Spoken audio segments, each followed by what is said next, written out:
మీకు ఎదురు చెప్పని మనుషుల్ని ముందు పెట్టుకుని మిమ్మల్ని ప్రశ్నించేవాడు ఎవడో కూడా ఆ పందిడిలో లేకుండా చేసుకుని నోటికొచ్చిన అసత్యాలు, తండ్రి 420 కొడుకు 840 అసత్యాలు చెప్పినంత మాత్రాన ఈ రాష్ట్రంలో ఉన్నటువంటి ఆర్థిక స్థితిగతులు, జరిగినటువంటి ఆర్థిక రికార్డులు కూడా గాలిలో కలిసే రికార్డులు కాదు. ప్రతిదీ కూడా పుస్తకాల్లో నిక్షిప్తమై ఉన్నది.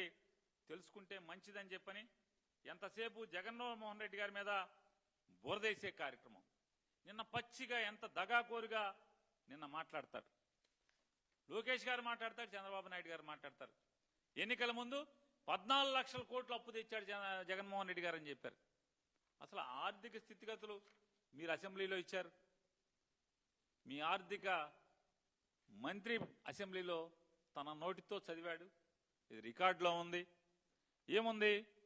2014 సంవత్సరానికి అంటే ఆంధ్రప్రదేశ్ రాష్ట్రం విడి తెలంగాణ ఆంధ్రప్రదేశ్ కింద అవిభాజ్య రాష్ట్రం నుంచి విభజిత రాష్ట్రంగా ఆంధ్రప్రదేశ్గా ఉండేప్పటికీ 1,40,717 కోట్ల రూపాయలు మొత్తం అప్పుగా ఉంటే 2019 మార్చి 31 నాటికి ఈ రాష్ట్రం యొక్క అప్పు 3,90,247 కోట్లు.